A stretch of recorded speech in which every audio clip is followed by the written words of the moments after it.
4వ అధ్యాయము గ్రంథపారాయణంలో జ్ఞానయోగంలో 36వ శ్లోకం, జ్ఞానం పొందినచో కలుగు ఫలితమేమి అని శ్రీకృష్ణుడు అర్జునుడికి బోధిస్తున్నాడు. జ్ఞానం పొందినచో కలుగు ఫలితము మరలా జీవుడు మోహమందు అజ్ఞానమందు పడకుండును. తర్వాత సమస్త ప్రాణికోట్లను తన యందును మరియు భగవంతుని యందును దర్శించు.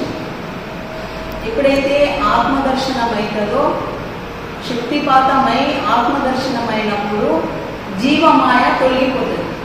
జీవమాయ తొలగినప్పుడు తన ఆత్మను, తన ఆత్మ ఎలా దర్శించుకున్నాడో అందరి లోపల కూడా ఆత్మను దర్శించుకుంటాడు. అంటే ఓన్లీ కేవలం సంతమాత్మలకు మాత్రమే ఆత్మదర్శనం అవుతుంది. అటువంటి వారే త్రినేత్రులు, జ్ఞానేశ్వరులు అంటారు. అయితే ఒకవేళ పాపాత్ములందరికంటేనూ నీవు మిగుల పాపం చేసిన అయినా కూడా ఆ సమస్తం పాప సముద్రంలో జ్ఞానమును తెప్ప చేతనే తప్పక దాటదు. ఒకవేళ నువ్వు పాప కర్మలు చేసినా, అజ్ఞానమైనా, నువ్వు దేనితో జ్ఞానం అనే నావా తెప్పచో నువ్వు ఆ నదిని దాటవచ్చు, అజ్ఞానం అనే సముద్రాన్ని అని ఇక్కడ చెప్తున్నాడు. మళ్ళీ మహాపాపాత్ముడైనను జ్ఞానం చే పాపరహితుడై తరించిపోగలడు. ఎంత అజ్ఞానైనా పోయేవాడు ఎంత పాపాలు చేసిండు, ఎన్ని పాపాలు చేసినా మళ్ళీ నారదాముని మహర్షితో ఆత్మదర్శనం పొంది మళ్ళీ ఆ పాప విముక్తైనా కాలేదా? అలాగే ప్రతి మనిషికి కూడా వర్తిస్తుంది. అలాగే ఎంతటి అజ్ఞానం ఉన్నా, పాపాత్ములైనా ఒక్క సద్గురు కావాలి. సద్గురు కృప వారి యొక్క ఉపదేశంతో, వారి యొక్క జ్ఞానోపదేశంతో మనుషులు తరించిపోతారు. జ్ఞానం యొక్క మహత్తర శక్తి దీనివల్ల వెల్లడవుతున్నది. అల్ప పాపంనే కాదు, కొండంత పాపములను కూడా భస్మీభూతం చేయగల జ్ఞానమునకు శక్తి కలదు. ఎంతటి పాపాత్ములైనా, ఇప్పుడు పోయేవాడు ఎందరినీ చేసిండు, వచ్చిపోయే వారిని జనులను హింసించిండు, దోచుకున్నాడు, ధనము, నగలు, డబ్బు అన్ని పాపాల నుండి కూడా విముక్తి అయిపోయాడు మొత్తం. ఇది ఒక్క ఉపదేశంతో, ముని ఉపదేశంతో. అలా దానికి అంత శక్తి ఉంటుంది ఆ జ్ఞానానికి. కనుకనే భగవానుడు శ్రీ ప్రపంచంలోని పాపాత్ములందరికంటే గొప్ప పాపం చేసిన వారిని దృష్టాంతంగా తీసుకొని అట్టివాడు కూడా జ్ఞానం చే తరించగలడని ఇక్కడ బోధిస్తుంది.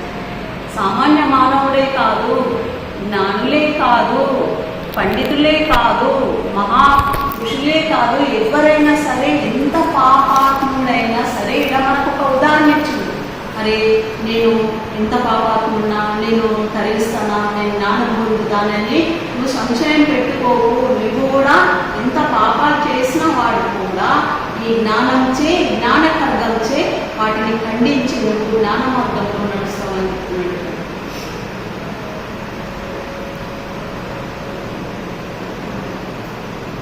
ఎంత ఘోర పాపి అయినా కూడా జ్ఞాన ప్రభావం చే పాపరహితుడై ముక్తి నుండును.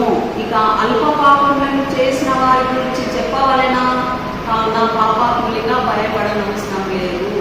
వారు గతించిన తమ పాపముల గురించి పశ్చాత్తాపం పొంది ఇక మీదట మేము పాపం చేయక జ్ఞాన ఉపార్జనకు కావలసిన యోగ సాధనను చేస్తామని, దానితో మనం తరించిపోతామని అనుకోవాలి. ఎంత పాపం చేసినా దాంతో చింతించకు. నువ్వు గతం గత, గతించిన దాని గురించి నువ్వు చింతించకు. రాబోయేది మంచి కాలం ఉంది. నేను ఈ మార్గంలో, యోగంలో నడుస్తా, ఈ జ్ఞాన యోగంలో నడుస్తా, ధ్యాన సాధన చేస్తాను అంటే ఇవన్నీ భస్మమైపోతాయి. ఇవేం చింతించకూడదు అంటున్నాడు. మహాపాపి కూడా జ్ఞానం చే తరించపోగలడని చెప్పుటచ్చే పాపమును ప్రోత్సహించిన ఎప్పుడు ఊహింపరాదు.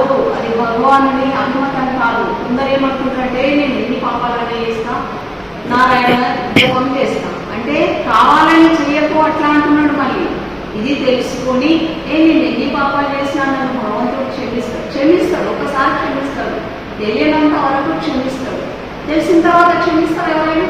అది పాపం అని నువ్వు తెలియక ముందు చేసినావు, జ్ఞానం తెలిసిన తర్వాత అది పాపం అని తెలిసి నువ్వు మళ్ళీ పాపం చేస్తే ఎలా క్షమిస్తారు?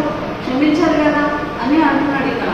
అది భగవంతుడి అభిమతం అంటే ఇష్టం కాదు, అలా చెప్పలేదు ఇక్కడ మళ్ళీ. ఎందుకంటే ఇంతకుముందు అజ్ఞానవశంగా పాపములను చేసి ఉన్నారు, ఇక మీద అటు చేయక జ్ఞాన సంపాదన గావించో ముక్తుడని చెప్పబడింది ఇక్కడ. నువ్వు ఇంతకుముందు పాపాలు చేసి తెలియక చేసినవన్నీ దాని నుండి ముక్తుడవుతావు, కానీ కావాలని చేసుకుంటా నేను నన్ను భగవంతుడు ముక్తుడు చేస్తాడని అలా చెప్పబడలేదు ఇక్కడ శాస్త్రంలో. భగవద్గీత एकनाथ महाराजांना शंकरानं अनेक अनुसामात्यानं ब्रह्मविष्णूचे लेकरं केले, तर हाच मार्ग आहे. ज्ञानेश्वरांनी निर्जुभीत चालवली हाच मार्ग या ध्यानाच्या मध्ये पण अनेक ऋषीमुनी. आणि हे आहे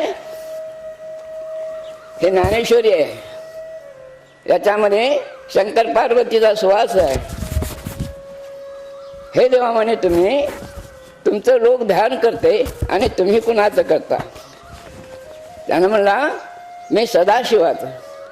आणि सदाशिव कोण आहे? सदाशिव सदा राहणारा आत्मा पार्वती. आत्माला मरण नाही, मी त्या माझ्या आत्माचं ध्यान करतो. आणि मी कसं करू? मनानंच मनन कर, मनानंच मनन कर पार्वती. मननासारखा मंत्र नाही आणि आत्मासारखा दुसरा देव नाही. हे ज्ञानेश्वरी आहे, याच्यामध्ये पाहून घ्या. हे शंकर पार्वतीचा सुवास आहे, हे संवाद आहे. हे पुन्हा यामध्ये ज्ञानेश्वरीमध्ये एक शब्द आहे, हे मना तू इकडं तिकडं भटकू नको, तू मला शरण ये. सर्वे धर्म सोडून तू मला शरण ये, मी तुला पापा पुण्यापासून मुक्त करतो. यामध्ये संशय नाही. शक्तिपात योगरस याच्यामध्ये लिहून आहे कवीनं, इकडं लिहिले त्या पुस्तकामध्ये पहा. तर आज मी सगळे काही देव सोडून दिले, माझ्या आत्मालाच मी प्रसन्न झाला मला आत्मा. तर आज तुमच्या पुढे जे ऋषीमुनीनं जे म्हणत आले अजून ज्ञानेश्वरीमध्ये आहे, हाच आहे ध्यान मार्गातून. तू मला शरण आहेस, सर्व धर्म सोडून दे. तर हे याचा काय झालं, याच्यामध्ये अर्थाचा अनर्थ झालं. हे ज्ञानेश्वरीत वाचवलं, हे पापोरो तुम्ही मला शरण या, मी तुम्हाला पापा पुण्यातून. हे गोष्ट आपल्या माझ्यासारख्या गुरूंना लावून घेतली काय की, पण असं नसून मनाला मला तू मला शरण ये, हे सत्य. आज मन करारे प्रसन्न सर्व सिद्धीचे कारण. हे मला लिहिणं नाही, बरं नाही, वाईट नाही, कोणतंच नाही. पण आज हे शास्त्राधिक सिद्ध द्यायला हे जे आहे, आज 30 वर्षापासून ही भारताची संस्कृती आहे. याच्यामध्ये सर्व काय जे मी काय बोलायलो, तुमच्या भारताची संस्कृती राजे किती झाले, काय काय ग्रंथामध्ये झालं, 30,000 वर्षाचा हे इतिहास भेटला मला. याच्यामध्ये पूर्ण आध्यात्मिक ज्ञान आहे. आपली आत्माला बरं करून घ्यायचं, आपला तो देव एक करून घ्यावा, त्याने विना जीवा सुख नव्हे. म्हणजे आपला आत्मा काय हा पंढरी आत्मा विठ्ठल, तुझा देव तुझ्या पिशबरी जागा चुकलाशी, मी तो हा विचार वेके शोधणे, वैद्य माधव याच देही. पाचवीचे मुद्रा लावणे हा लक्ष, तो आत्मा प्रत्यक्ष हरी दिसे, आपल्या आत्माचं दर्शन होते. याच्यामध्ये संशय नाही. जशी आपली शेती आहे का मजुरी आहे,